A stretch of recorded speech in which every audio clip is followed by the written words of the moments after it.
Bismillahirrahmanirrahim. Innal hamdalillah nahmaduhu wa nasta'inuhu wa nastaghfiruhu wa na'udzu billahi min shururi anfusina wa min sayyiati a'malina man yahdihillahu fala mudilla lahu wa man yudlilhu fala hadiya lahu. Asyhadu an la ilaha illallah wahdahu la syarika lahu wa asyhadu anna Muhammadan 'abduhu wa rasuluhu. Tsumma amma ba'd. Hadirin sekalian, ikhwah sekalian, jemaah sekalian yang insyaallah dirahmati oleh Allah Subhanahu wa taala. Semoga yang sakit semoga diberi kesembuhan oleh Allah Subhanahu wa taala. Penyakit apapun juga, baik penyakit yang bersifat lahiriah atau penyakit yang berupa batiniah, semoga dihilangkan oleh Allah dari kita semuanya insyaallah ya rabbal alamin. Bismillahirrahmanirrahim. Hari ini insyaallah yang kita bahas ini adalah tentang tafsir ataupun tadabbur surat Al-Qari'ah insyaallah. Kita baca, kemudian nanti kita terangkan apa disampaikan oleh para ulama di tafsir tentang masalah surat Al-Qari'ah insyaallah. A'udzu billahi minasy syaithanir rajim.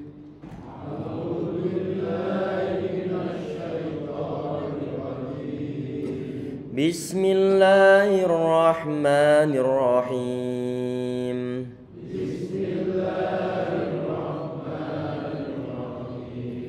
Al-Qari'ah.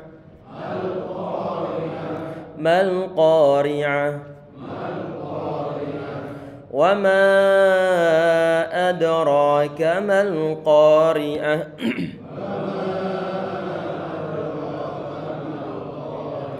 وما أدراك ما القارعة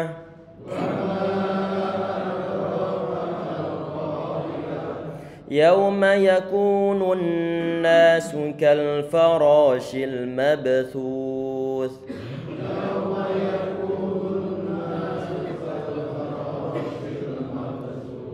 ditahan, yakunun ditahan. Yauma yakunun nasu kal farashil mabthuth.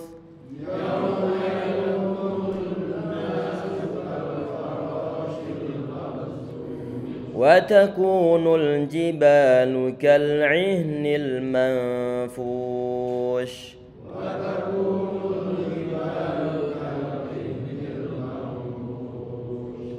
Wa amma man فأما من ثقلت موازينه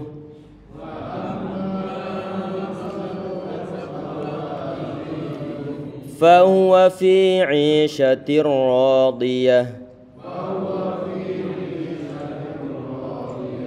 وأما من خفت موازينه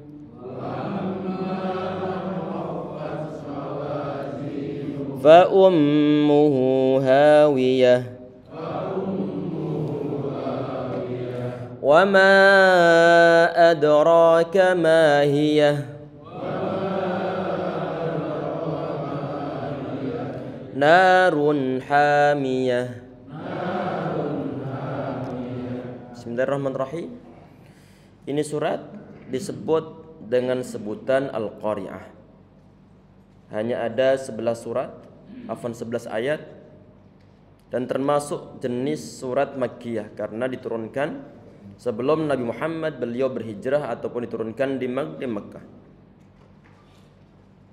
Ini surat termasuk di antara surat yang tidak ada asbabun nuzul di dalamnya. Tidak dituliskan oleh Al-Imam As-Suyuti rahimahullah dalam kitab Lubabun Nuqul an Asbabin Nuzul, enggak ada. Kemudian Asbabun Nuzul kitab tuliskan juga oleh Al-Imam Al-Wahidi rahimahullah juga enggak ada. Ini biasanya memang soal ayat ini ataupun soal referensi rujukan utama dari adanya suatu surat itu nanti ada asbabun nuzulnya ataukah tidak, biasanya merujuk kedua kitab tersebut ataupun dari hadis-hadis yang lain. Anda nggak menemukannya. Kemungkinan besar ini surat diturunkan tanpa ada suatu peristiwa tertentu, langsung diturunkan oleh Allah Subhanahu wa taala. Ada saat mungkin ditanyakan, ini kira-kira korelasi ataupun istilahnya orang-orang ataupun mungkin kata para ulama disebut sebagai munasabah. Korelasi dengan surat sebelumnya itu apa? Yaitu surat Al-Adiyat. Kalau saat diurutkan dari dari halaman pertama, maka nanti Al-Adiyat baru kemudian Al-Qari'ah. Di dalam surat Al-Adiyat itu ada kata-kata afala ya'lamu idza bu'thira ma fil qubur. Ada yang menyangkut masalah kuburan. Sehingga kemudian di surat berikutnya yaitu surat Al-Qari'ah nanti ini membahas masalah hari kiamat. Termasuk di antaranya adalah nasib orang-orang yang memang mungkin kebaikannya lebih besar daripada keburukannya ataupun sebaliknya. Nanti insyaallah akan kita terangkan ataupun akan kita bahas insyaallah. Ini surat tadi disebut sebagai surat Al-Qari'ah.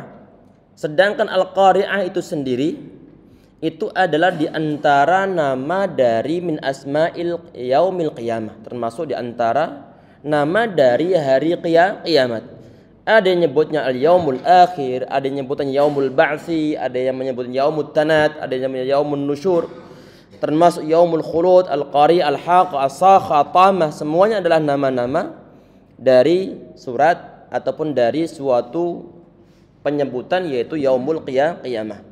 Ini biasanya orang-orang Arab, kebiasaan mereka kalau suatu itu sangat penting dalam kehidupan mereka, nanti biasanya satu hal itu tidak hanya punya satu penyebutan saja. Oleh karena itu kalau kita perhatikan surat Al-Fatihah disebut sebagai Al-Kafiyah, disebut sebagai Al-Waqiyah, disebut sebagai Asy-Syafiyah, disebut sebagai Ummul Kitab, disebut sebagai Ummul Fatihah, ataupun nama-nama yang lain termasuk misalnya termasuk nama Madinah. Sebagian ulama sampai menyebutnya ada dikumpulkan dari berbagai referensi Nabi Muhammad SAW, hadis-hadis beliau sampai ada sekitar 49 nama. Surat nama Madinah, ada Thabah, ada Thayyibah, ada Darul Hijrah, ada Darul Iman ataupun nama-nama yang lainnya. Semua itu adalah merujuk kepada penamaan yaitu nama Madinah. Termasuk misalnya juga pedang itu orang Arab sampai punya sekitar 50 nama. 50 jenis nama. Ini disampaikan oleh para ulama tentang masalah bahwa suatu kullama 'azama qadruhu kathurat asma'uhu. Jadi setiap hal itu di saat nanti menurut manusia itu sangat besar, sangat penting, maka nanti penyebutannya akan banyak. Surat ini di atasnya Al-Qari'ah ini ada bismillah. Ada bismillah. Semua ulama sepakat bahwa bismillah ini termasuk dalam suatu surat dari Al-Qur'an. Semua sepakat. Innahu min Sulaiman wa innahu bismillahirrahmanirrahim.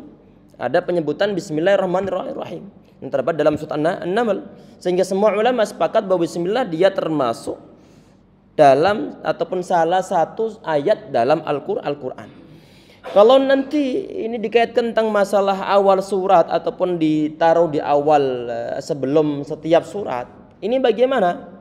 Ini kata para ulama, ini adalah ayat ini diletakkan di setiap awal surat. Cuma yang awal surat ini ada ikhtilaf pendapat dari kalangan para ulama tentang masalah apakah dia termasuk surat yang akan disampaikan ataukah tidak. Termasuk ayat, misalkan di sini bismillah, apakah dia termasuk surat dari Al-Fatihah, termasuk ayat dari Al-Fatihah dari Al-Qari'ah ataukah tidak. Ini para ulama mereka berbeda pendapat. Nanti yang perbedaan yang sangat kelihatan itu adalah apakah dia termasuk ayat di dalam Al-Fatihah atau tidak. Kemudian kecuali di surat At-Taubah ya, atau At-Taubah. Kemudian di ayat yang pertama ini dari surat Al-Qari'ah, Allah Subhanahu wa taala mengatakan Al-Qari'atu mal-Qari'ah. Kata Al-Qari'ah itu diambil dari kata qara'a. Qara'a itu artinya secara bahasa mengetuk bisa, menggedor bisa, dodok juga bisa. Ini disebut sebagai qara'a. Saat misalnya ditanya ini kenapa kok disebut sebagai Al-Qari'ah? Kenapa disebut sebagai Al-Qari'ah? Kenapa hari kiamat itu di antara penyebutannya kok Al-Qari'ah? Karena kenapa? Karena di antaranya adalah adanya hari kiamat ini mengetuk, membuat redek, membuat takut hati orang ataupun semua umat manusia ataupun semua makhluk hidup. Khususnya di saat sangkakala ditiupkan, kata Allah SWT, wa yauma yunfakhu fis-suri fafazi'a man fis samawati wa man fil ard illa man syaa Allah. Di saat sangkakala telah ditiup, maka nanti semua umat manusia, semua nanti yang ada di langit ataupun yang ada di bumi, mereka semua terkejut, kaget semuanya, ngeri semuanya. Kecuali mereka yang dikecualikan oleh Allah Subhanahu wa taala. Jadi intinya di sini ini bahwa Al-Qari'ah disebut sebagai Al-Qari'ah karena dia itu menggetarkan, menggedor, membuat takut orang-orang ataupun semua hati. Dan ini pendapat dituliskan oleh Al-Imam Ibnu Jarir At-Tabari rahimahullah. Sebagian di antara ulama ahli tafsir mereka menafsir annaha taqra'u a'da Allah bil azab. Karena nanti pada hari kiamat itu Allah Subhanahu wa taala akan memberikan ataupun memberikan rasa kepada musuh-musuhnya dengan suatu azab. Sehingga disebut sebagai al-qiyamah, al-qari'ah. Kemudian di ayat berikutnya, wa ma adraka mal qari'ah. Al-qari'atu mal qari'ah. Apakah sebentar tadi itu al-qari'ah hari kiamat atau Al-Qari'ah, apakah kalian tahu hari kiamat itu apa atau Al-Qari'ah itu apa? Kemudian di ayat yang ketiga, tahukah kamu apakah hari kiamat itu? Ini suatu di saat ada suatu penyebutan ya ikhwah, Al-Qari'ah sampai diulang sebanyak 3 kali. Al-Qari'ah wa ma adraka, Al-Qari'ah mal qari'ah wa ma adraka mal qari'ah. Biasanya model-model bahasa semacam itu adalah suatu bahasa yang digunakan oleh Allah Subhanahu wa taala untuk menandakan bahwa suatu hal tersebut itu bukan suatu yang sepele, sangat besar khususnya bagi umat manusia, sehingga sampai diulang sebanyak 3 kali. Ulama-ulama ahli tafsir mereka menyebutkan di antara hal yang terkandung dalam awal-awal ayat ini, Al-Qari'atu mal qari'ah. Al-Qari'ah di situ disebutkan secara abstrak. Karena hanya disebutkan Al-Qari'ah, ini Al-Qari'ah aslinya cuma sekedar ngedor saja. Cuma sekedar ngedor secara bahasa. Berarti Allah SWT menyebutkan secara abstrak. Belum disebutkan secara jelas. Sehingga saat belum disebutkan secara jelas, kemudian di ayat berikutnya perlu ada suatu pertanyaan, mal qari'ah. Apakah yang disebut sebagai al-qari'ah? Ini penyebutan. Saat diulang sebanyak 2 kali dengan disertai wa mal adraka mal qari'ah. Al-qari'atu mal qari'ah. Qari'ah itu apa? Maka nanti menimbulkan rasa takut pada hati umat manusia, tentunya orang-orang yang memiliki ataupun mengetahui tentang masalah bahasa Arab. Kemudian di ayat yang ketiga, ma adraka mal qari'ah, ini berhubungan pembahasannya menyangkut masalah kiamat. Belum ataupun tidak ada orang sampai saat ini yang tahu secara real tentang ataupun mengalami hari kiamat. Memang belum ada kiamat. Memang dekat tapi belum terjadi. Jangankan masalah hal yang gaib, kan masalah hal yang gaib. Untuk dalam keadaan kita saat ini ataupun mungkin musola ini, masjid ini, kita nggak tahu ini beberapa tahun yang lalu ataupun beberapa puluh tahun yang lalu ini isinya apa, kita nggak mengetahuinya. Apakah di sini ada rawa, apakah di sini mungkin berupa kolam, apakah di sini ada sawah-sawah. Secara detail kita nggak mengetahui, hanya mendengar mungkin dari kisah-kisah orang-orang mungkin yang pernah lewat daerah-daerah sini. Jangankan masa-masa saat ini, untuk masa-masa depan pun kita nggak tahu. Apakah musola ini masih ada ataukah tidak? Apakah nanti akan berubah menjadi pabrik ataukah tidak? Apakah nanti berubah menjadi suatu bangunan yang lain ataukah tidak? Kita nggak mengetahui bagaimana masa kita ke depan kita. Jangankan itu, untuk hal-hal yang mungkin istilahnya hadir ataupun yang terjadi saat ini, yang terpisah mungkin jaraknya, kita nggak mengetahui sesuatu yang terjadi di rumah saat ini apa. Kita nggak mengetahuinya. Ataupun sesuatu yang terjadi di Mekah saat ini ataupun dalam detik ini live-nya kita nggak mengetahuinya. Kalau seandainya di live kan itu pun hanya yang ada ditampakkan di kamera saja. Sedangkan untuk yang lain kita mengetahuinya. Untuk hal-hal yang bersifat ataupun yang sifatnya hari ini saja ataupun detik ini kita nggak mengetahui, apalagi nanti hal yang bersifat gaib, termasuk diantaranya menyangkut masalah hari kiamat, hal yang gaib, nggak mengetahuinya. Yang mengetahui siapa? Hanya Allah Subhanahu wa taala saja. Hanya Allah Subhanahu wa taala saja. Kalau Allah Subhanahu wa taala saja yang mengetahuinya, maka nanti yang bisa menceritakan kejadiannya dari satu poin ataupun dari satu step-step yang lainnya tentunya adalah Allah Subhanahu wa taala. Karena Dia yang tidak terbatas oleh waktu ataupun ruang. Hanya Allah Subhanahu wa taala sendiri. Karena Dia yang menciptakan waktu, karena Dia menciptakan masalah ruang atau menciptakan segala-galanya. Menciptakan masalah masa depan, masa sekarang ataupun masa-masa yang akan datang. Sehingga tentunya di saat nanti Allah menceritakan tentang masalah hari kiamat, tentunya Dia lebih tahu daripada yang lainnya. Oleh karena itu nanti ini akan Dia sampaikan di ayat-ayat berikutnya tentang masalah hari kiamat ataupun sebagiannya tentunya. Kemudian di ayat berikutnya,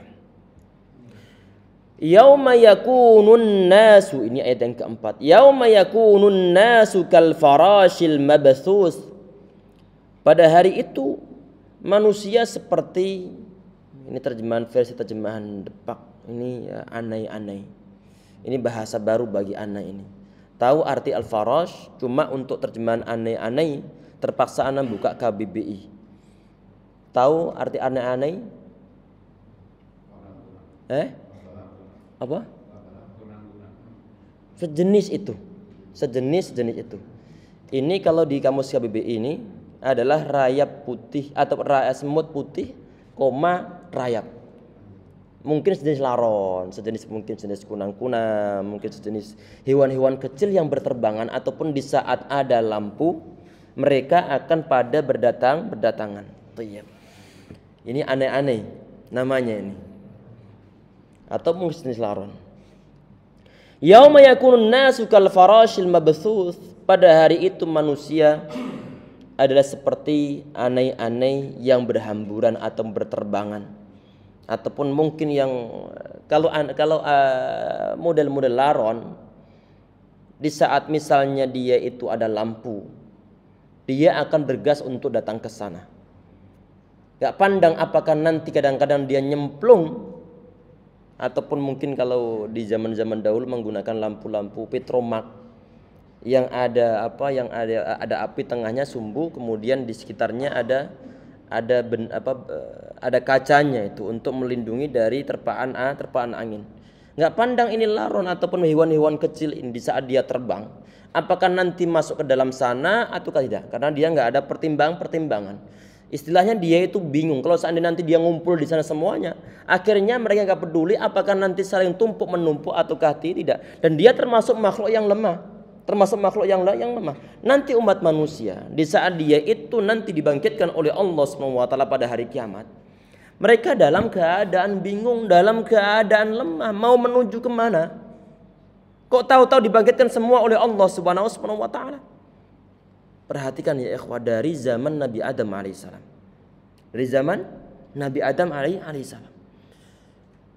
Kalau dari zaman Nabi Adam alaihissalam dimungkinkan nanti semua bumi ini di dalamnya mungkin ada jasad-jasad umat manusia yang dikuburkan. Dan semua nanti akan dibangkitkan oleh Allah SWT. Termasuk nanti mungkin orang-orang yang sebelumnya dimakan oleh hewan buas. Semua akan berbentuk manusia lagi, dibangkitkan lagi oleh Allah SWT. Termasuk mungkin yang dilarung di laut, semua dibangkitkan lagi oleh Allah SWT. Dalam keadaan linglung, dalam keadaan bingung semua umat manusia. Tidak ada pijakan, rasa takut ada. Sehingga di sini digambarkan oleh Allah SWT bahwa umat manusia saat itu yauma yakun nasu kal farashil mabthus, bahwa nanti umat manusia seperti aneh-aneh yang bertebaran. Ada sebagian ayat yang lain ya ikhwah sekalian. Allah SWT mengatakan, "Khusya'an absaruhum yakhrujuna min adz-dzati ka'annahum jaradun muntashir." Sambil menundukkan pandangan-pandangan mereka karena mereka dalam keadaan bingung. Mereka keluar dari kuburan seakan-akan mereka adalah belalang yang bertebaran. Di mana-mana ada umat manusia, di mana-mana ada umat manusia. Semua dalam kondisi bingung.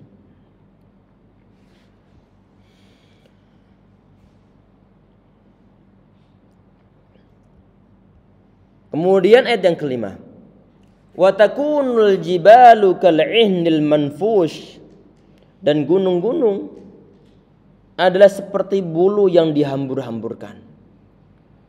Gunung kan sesuatu yang keras, sesuatu yang sangat berat. Kalau sampai bisa dihambur-hamburkan, bisa ditebar-tebarkan sebagaimana bulu yang berterbangan, berarti dia dalam kondisi berantakan, dalam kondisi meledak, dalam kondisi Allahu a'lam bagaimana nanti pada hari kiamat. Itu kondisinya. Itu kondisinya. Kalau semua gunung model-modelnya semacam itu, sedangkan satu gunung saja sudah sampai bisa meluluhlantakkan segala-galanya, apalagi kalau kejadiannya adalah nanti pada hari kiamat. Kita tidak bisa membayangkan dalam keadaan bercerai-berai, dalam keadaan berhambur-hamburan, dalam keadaan kacau balau, dalam keadaan luluh lantak.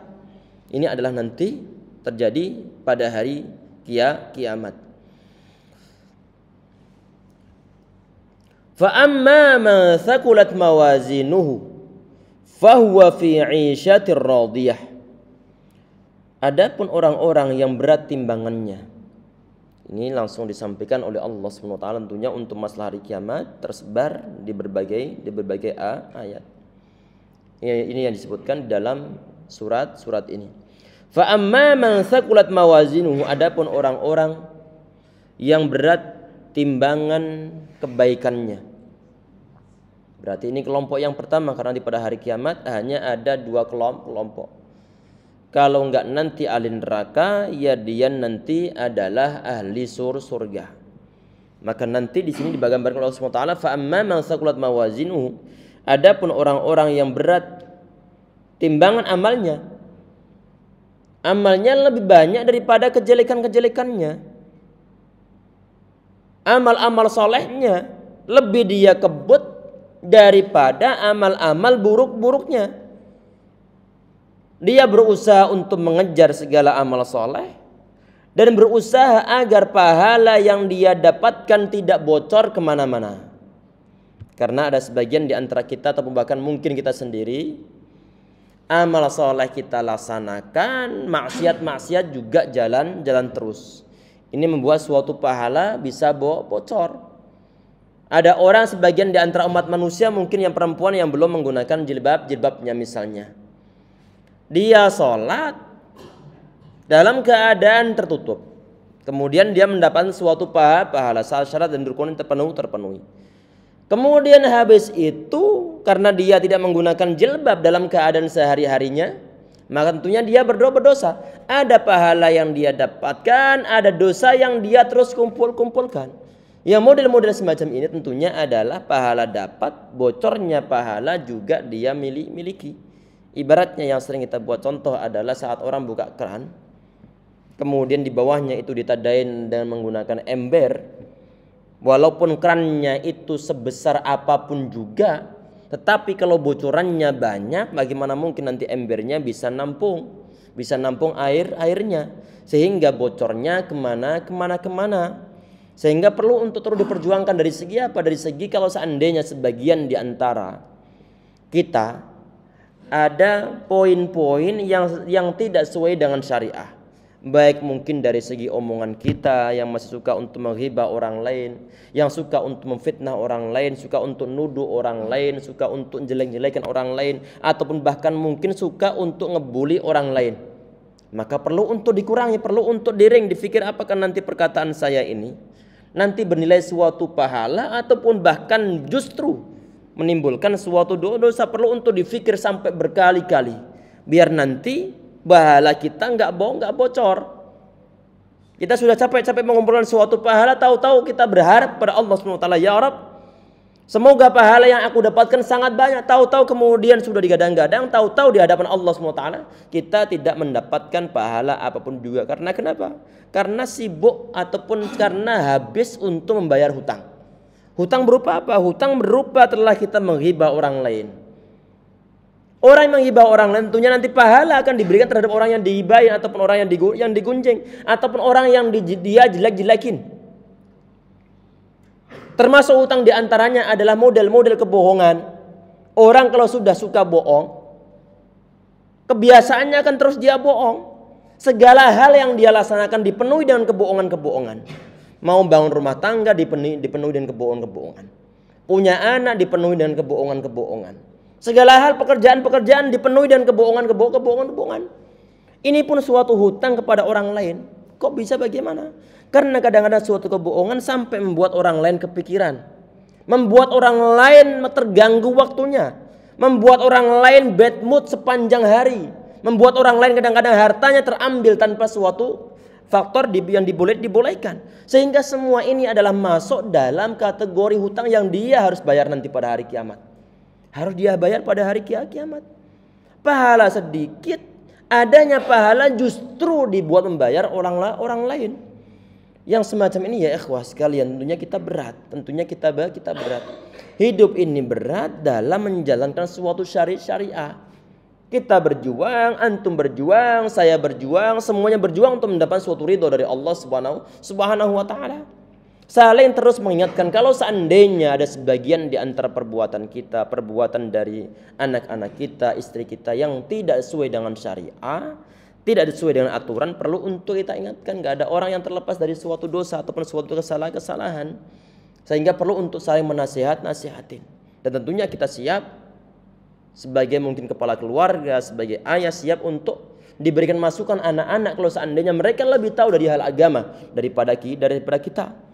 Jangan nolak suatu kebenaran yang datangnya dari manapun juga. Di saat misalnya anak kita mengatakan, Pak, kalau nanti antum bertakbir, jangan begini modelnya. Allahu Akbar. Tapi dibuat begini. Kalau nanti antum bersujud, jangan begini model tangan-tangannya. Tapi dibuat berdiri begini.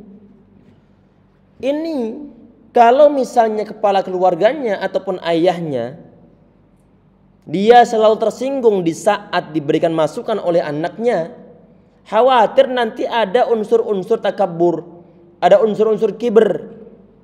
Kalau sudah kibir, ada unsur takabur, merasa bahwa dia lebih senior istilahnya, lebih bagus daripada anaknya, padahal anaknya lebih rajin untuk menghadiri suatu kajian daripada ayahnya, maka nanti dimungkinkan si ayah dia menolak suatu kebenaran. Sebagaimana Nabi Muhammad beliau mengatakan bahwa al-kibru batarul haq. Jadi kibir itu dia nolak suatu kebenaran. Wa ghamtun nas, serta merendahkan umat manusia. Menganggap bahwa manusia yang lain itu lebih rendah daripada dirinya. Ini yang dikhawatirkan. Sehingga perlu untuk keterbukaan. Karena kadang-kadang sebagian di antara kita sibuk untuk mencari nafkah, tidak sempat untuk mengaji. Mengaji mungkin sepekan sekali, itu pun kadang-kadang ngantuk, kadang-kadang mungkin gak hadir, kadang-kadang apa.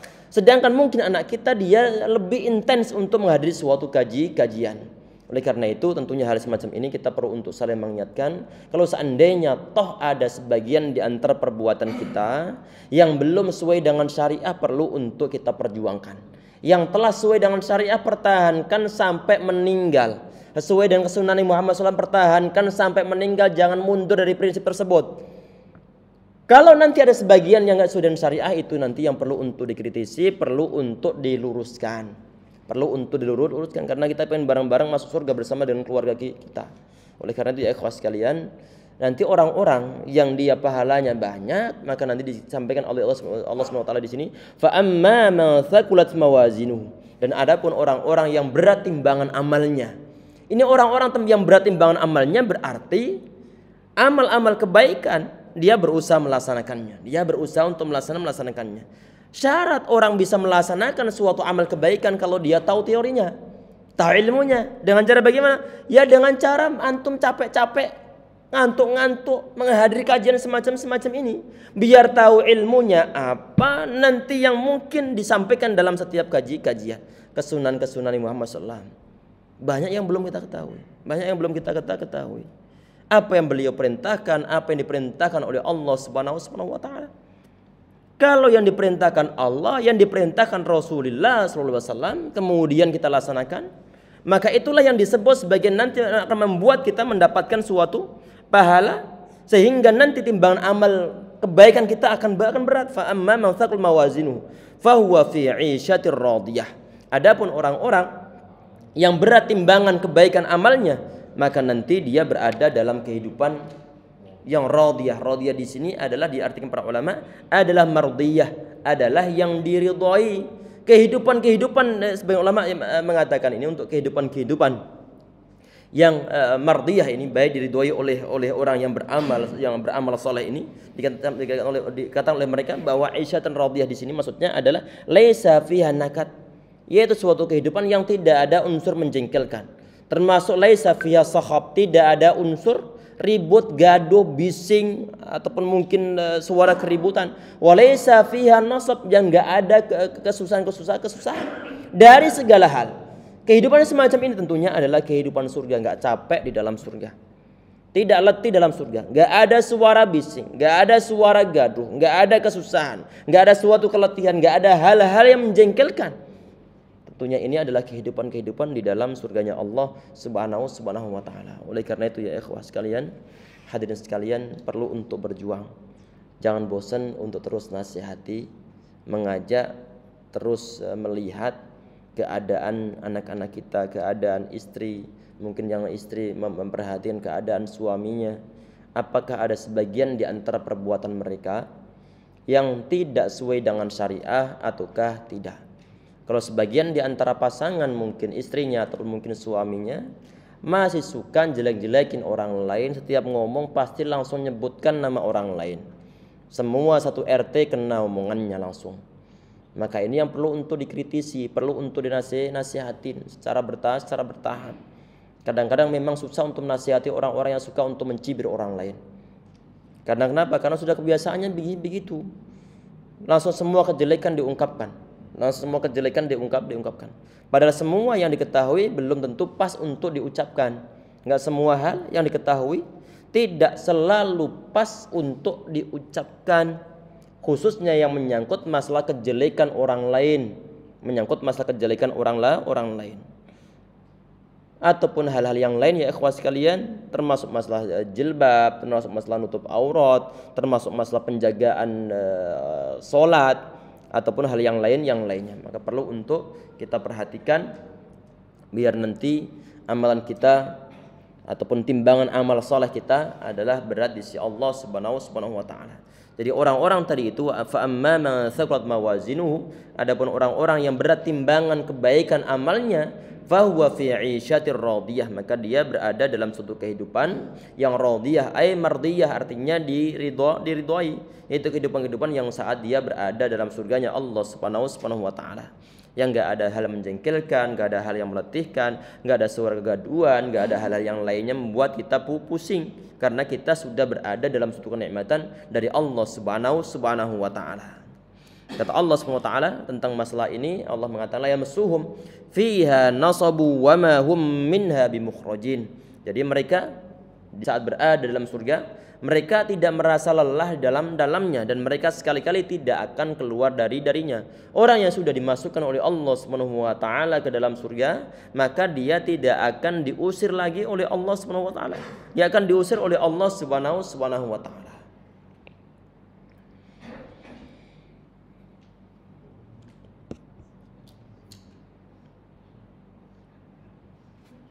Kemudian di poin berikutnya, ayat yang ke-9 dan juga ayat yang ke-10. Wa amma man khaffat mawazinuhu, adapun orang yang timbangan perbuatan kebaikannya ringan, fa ummuhu hawiyah, maka tempat kembalinya adalah mereka neraka hawiyah. Ini orang-orang yang amal kebaikannya minus, sangat sedikit, sedangkan keburukannya sangat banyak, ini mereka berada dalam neraka hawiyah. Karena kenapa? Karena orang yang masih punya dosa itu tidak mungkin dimasukkan dalam surga kecuali setelah dibersihkan semua dari dosa. Ada orang punya hutang, masalah ghibah, masalah hutang beneran, hutang masalah duit, ataupun hutang masalah mungkin mukul orang lain tanpa ada suatu unsur yang dibenarkan. Tentunya ini ada suatu hutang semuanya. Hutang ini di saat dia bawa mati, dia nggak akan langsung dimasukkan dalam surga, maka perlu untuk dibayarkan terlebih dahulu. Segala kesalahan-kesalahan kita, dengan membawa kesalahan tersebut, kita tidak akan dimasukkan dalam surga kecuali kesalahan telah dibersihkan. Setelah bersih benar-benar, di antara yang dibersihkan dengan menggunakan dengan api neraka, baru kemudian akan dimasukkan ke dalam surganya Allah Subhanahu wa taala. Ini untuk masalah amma man khaffat mawazinuhu ini. Adapun orang-orang yang ringan timbangan amalnya, ini ada dua kemungkinan. Yang pertama adalah dia orang kafir. Yang kedua adalah orang mukmin, cuman dia itu amal perbuatan kebaikannya sangat sedikit. Kalau misalnya orang kafir, tentunya dia nggak ada kebaikan yang akan dia rasakan di saat nanti berada di akhirat. Segala amal kebaikan orang-orang kafir yang tidak beriman kepada Allah Subhanahu wa taala, tentunya apapun amal perbuatan mereka saat mereka masih hidup, mereka tidak akan merasakan kebaikan ataupun pahala apa-apa nanti saat berada di akhirat. Bakti sosial ataupun sumbangan-sumbangan sosial kepada orang-orang fakir miskin, kepada orang-orang janda-janda, ataupun bahkan mungkin sebagian di antara mereka membangun masjid ataupun yang lain sebagainya. Selama mereka kafir, kemudian meninggal dalam keadaan kafir, mereka tidak akan mendapatkan suatu pahala apapun juga. Terus bagaimana? Berarti ini Allah Subhanahu wa taala enggak adil dong. Di saat ada orang berbuat suatu kebaikan, kemudian enggak diberikan suatu pahala pun juga nanti saat berada di akhirat. Allah Subhanahu wa taala Maha Adil. Allah akan berikan suatu balasan kepada orang kafir tersebut. Saat kapan? Saat dia masih berada di dunia. Orang kafir yang dia berbuat baik terhadap orang lain, namanya akan harum di mata orang lain, harum di mata orang-orang fakir miskin, harum di mata orang-orang sekitarnya, ataupun bahkan mungkin setiap ataupun saat dia berbuat suatu kebaikan, bisnisnya kian lama kian sangat besar. Anak-anaknya mungkin anak-anak yang sebagian di antara mereka juga anak-anak yang baik secara lahiriahnya, walaupun mereka kafir. Tetapi untuk nanti pahala akhirat mereka enggak mendapatkan suatu pahala apa-apa. Ini yang disampaikan Nabi Muhammad SAW dalam suatu hadis yang sahih dalam riwayat Muslim. Wa ammal kafiru, adapun orang kafir,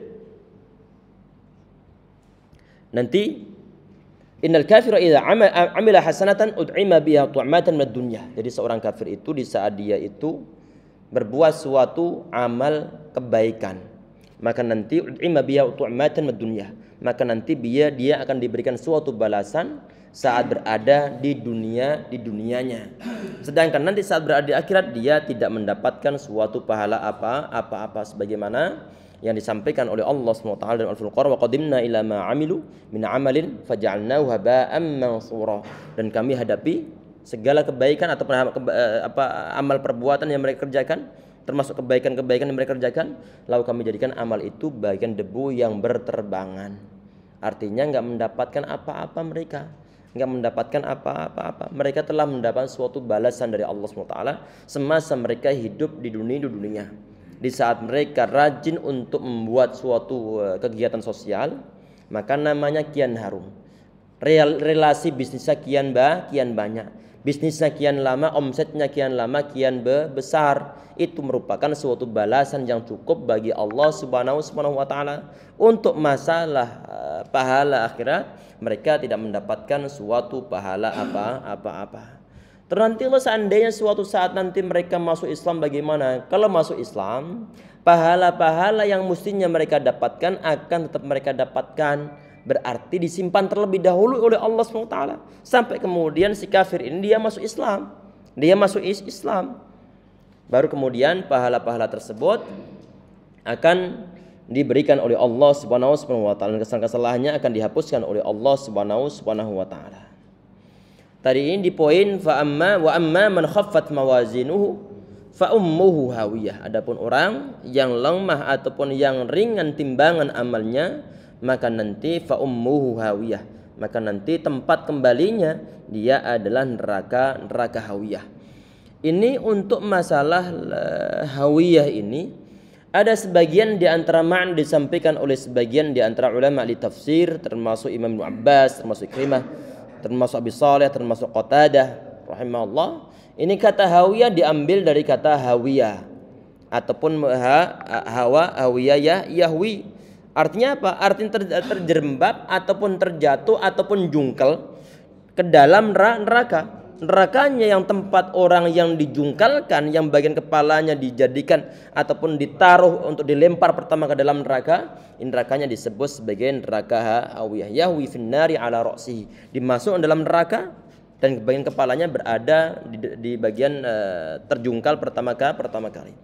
Ini adalah di antara maknanya. Sedangkan makna yang kedua tadi itu sampaikan bahwa fa ummuhu hawiyah ini maksudnya adalah tempat kembali orang tersebut, itu dia adalah neraka hawiyah. Baik ini orang dia itu punya bibit iman ataupun sama sekali nggak ada bibit iman sama sekali. Yang bibit iman walaupun toh awal-awal dia berada di neraka hawiyah, tapi setelah nanti kesalahannya terlunaskan, baru nanti dimasukkan dalam surga. Kalau dia mukmin, kalau ada bibit imannya, ada kalimat tauhid, ada kalimat la ilaha illallah, ada keyakinan bahwa Allah Subhanahu wa taala itu dia adalah Tuhan satu-satunya yang patut untuk disembah. Sedangkan kalau nggak ada bibit iman, maka dia kal dalamnya karena dia adalah termasuk orang kafir. Kemudian di akhir ayat di sini wa ma adraka ma hiya, atau ayat yang ke-10 wa ma adraka ma hiya. Apakah kalian tahu, apakah engkau tahu apa itu mahiyah, apa itu neraka hawiyah tadi itu? Narun hamiyah. Kemudian di ayat berikutnya dikatakan narun hamiyah, itu adalah api yang sangat panas. Ini api yang ada di neraka jahanam tentunya beda dengan api yang ada di dunia kita ini. Karena api yang berada di neraka jahanam itu adalah merupakan satu bagian dari 69 bagian. Dari 70 bagian dari 70 bagian-bagiannya.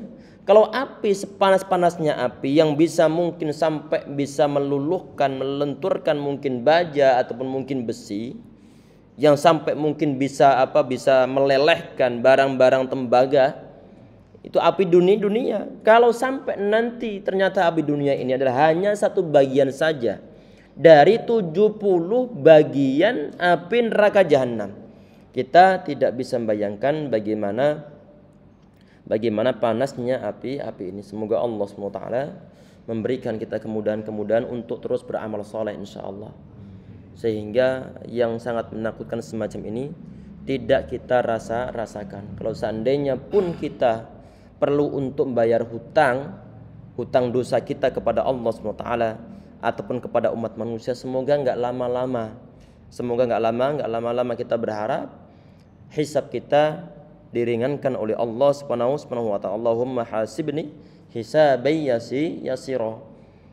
Dan tentunya kita untuk berjuang biar nanti mendapatkan suatu hisab yang ringan, itu adalah suatu yang berat.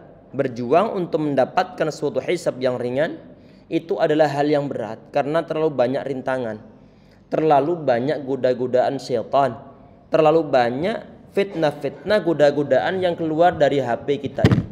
Dari HP kita ini. Sangat beratnya Masya Allah. Sangat beratnya Masya Allah. Di saat berat, kemudian kita ada usaha untuk perbaikinya dan Allah melihatnya. Walaupun toh sekali-kali kita itu tersiok-siok ibaratnya. Walaupun toh sekali-kali kadang-kadang kita itu iman kita turun, kadang-kadang iman kita itu naik. Semoga segera sadar kembali dan tidak terus berada dalam suatu kubangan maksiat. Khawatir di saat meninggal dalam keadaan berbuat suatu kemaksiatan. Ini yang na'udzubillah. Tentunya ya ikhwah, ini kan merupakan suatu perjuangan.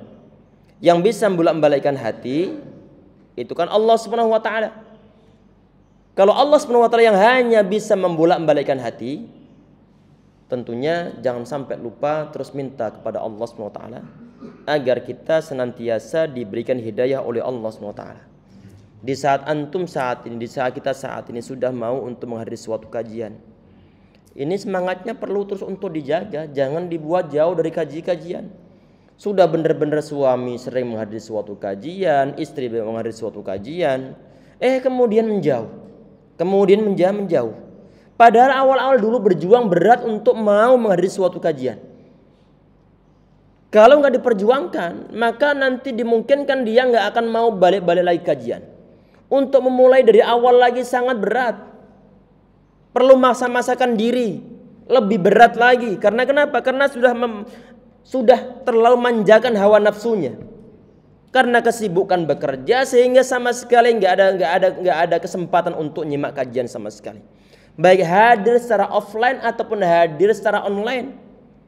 Bagaimana mungkin nanti jiwa akan tentram? Bagaimana mungkin nanti akan tahu di saat suami ataupun istri ini melanggar suatu syariah, sedangkan dia nggak mau untuk menghadiri suatu kajian. Sehingga semangat untuk menghadiri suatu kajian ini yang perlu untuk kita jaga terus-terusan ini. Yang belum menghadiri suatu kajian, keluarga perlu untuk diajak. Yang sudah mau menghadiri suatu kajian perlu untuk dipertahankan, istiqomah, kan enak nggak enak tetap hadir. Enak nggak enak tetap hadir, pegel nggak pegel tetap hadir. Dan semoga perjuangan kita saat ini berbuah suatu kemanisan nanti di akhirat. Karena kita saat ini lagi sibuk-sibuknya untuk mengumpulkan pahala-pahala akhirat. Kita saat ini lagi sibuk untuk mengumpulkan piala akhirat. Karena orang-orang pada sibuk untuk melihat piala dunia. Orang-orang lagi sibuk melihat piala dunia. Ada sebagian di antara umat manusia yang saat azan misalnya dikumandangkan nih. Azan dikumandangkan. Berhubung ada jadwal, tabrakan jadwal dengan jadwal bola. Di skip sholat maghribnya. Kok bisa begitu? Padahal dia bukan seorang pemain untuk mendapat suatu piala dunia. Kalau mereka yang main mungkin masih lumayan, ada sesuatu yang diperebutkan. Ada enggak? Ada berupa piala dunia. Lah penonton dapat piala dunia. Ini sebagian di antara kita yang mungkin yang kadang-kadang kebablasan. Kita mendapat suatu piala dunia atau enggak? Enggak mendapatkan suatu piala dunia.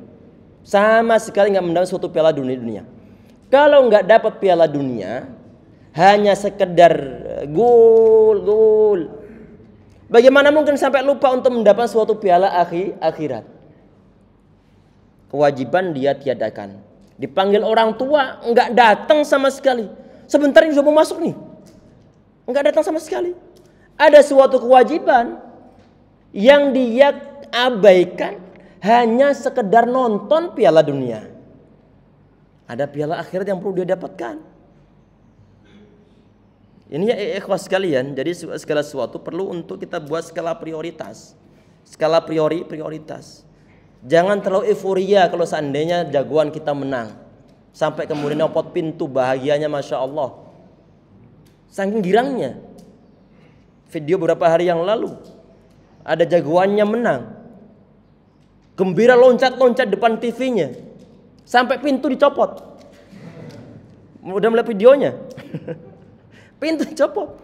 Ada mungkin sebagian di antara mereka ini, sebagian di antara orang nih di saat nonton piala dunia ataupun nonton bola, karena jagoannya kalah dia nontonnya di internet,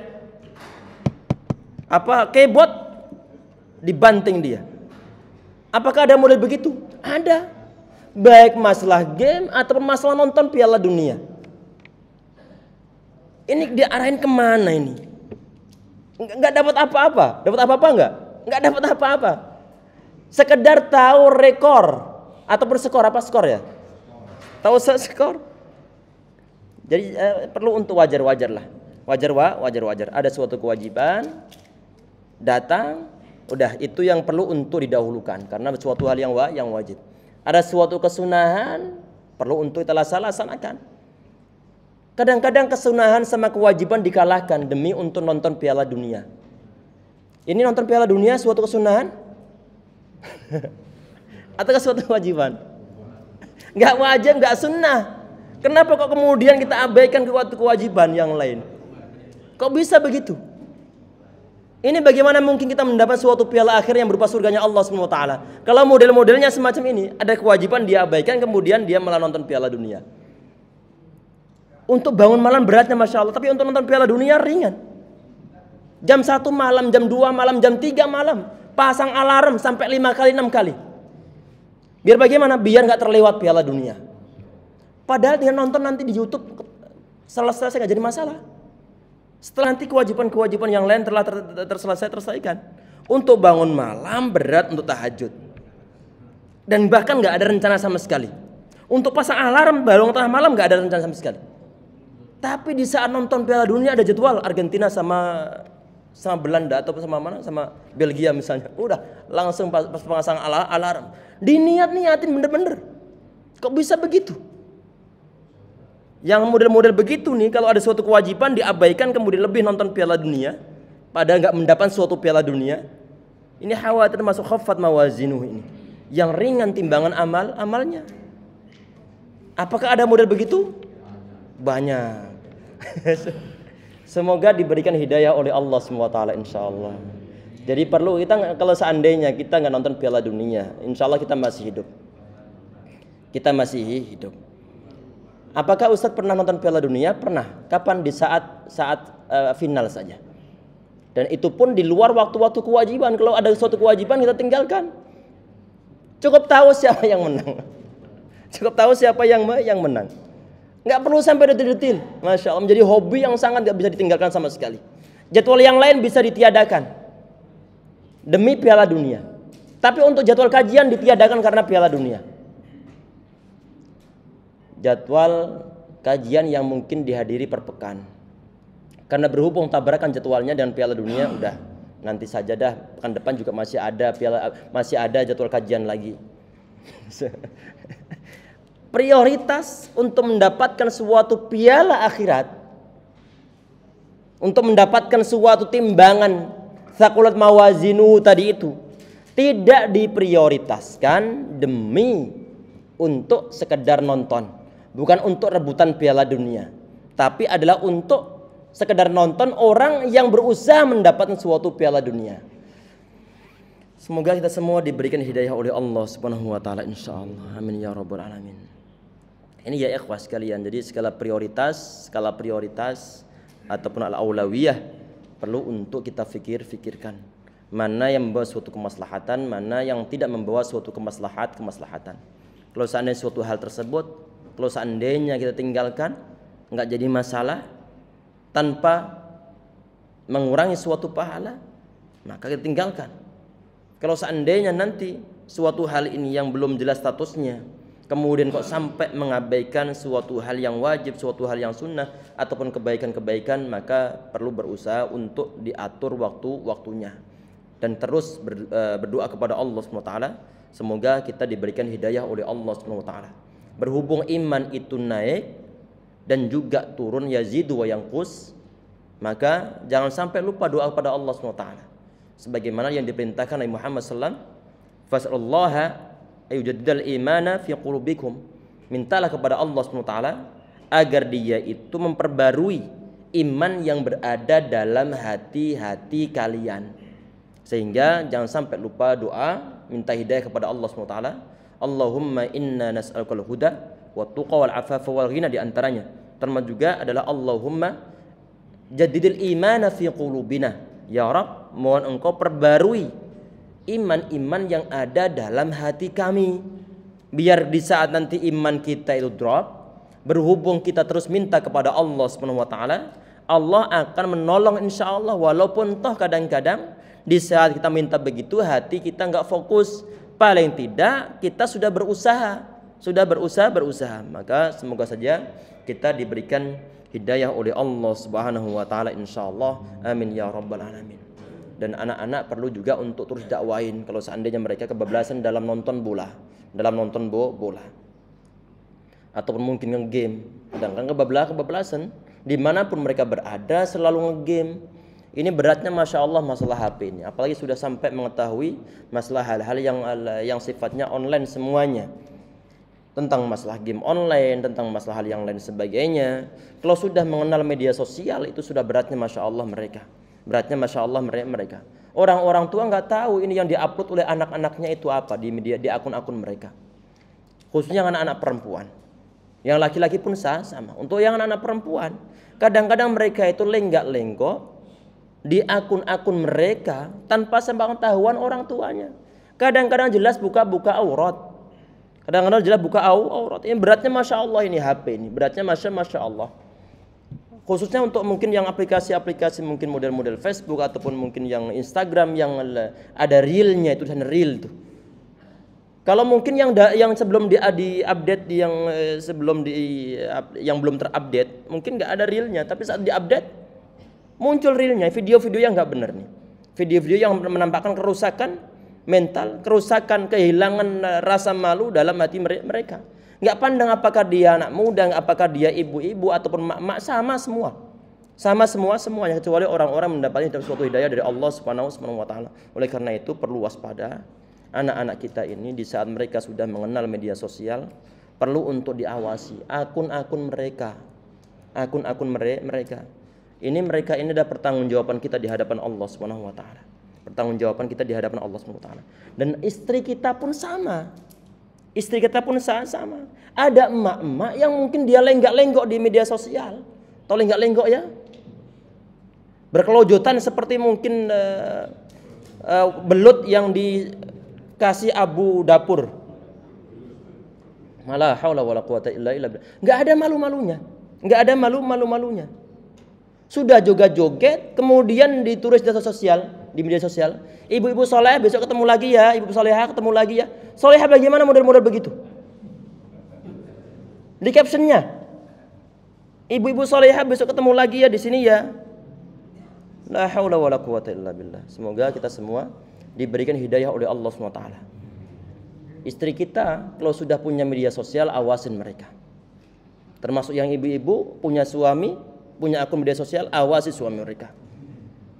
Karena nggak ibu-ibu doang, tapi bapak-bapak juga sama. Kadang-kadang mbah-mbah pun sama. La haula wala quwata illa billah. Ini berat kita ini, insyaallah. Semakin lama semakin berat kehidupan kita. Semakin teknologi maju, semakin berat tantangannya. Semakin berat untuk mendapatkan suatu lurus dalam tindakan kita. Sudah habis waktunya? Sudah? Tanya jawab? Iya. Mungkin kita buka tanya jawab. Barangkali ada yang ingin ditanyakan. Alhamdulillah selesai untuk tadabbur ataupun mungkin sebagian tafsir dari surat Al-Qari'ah.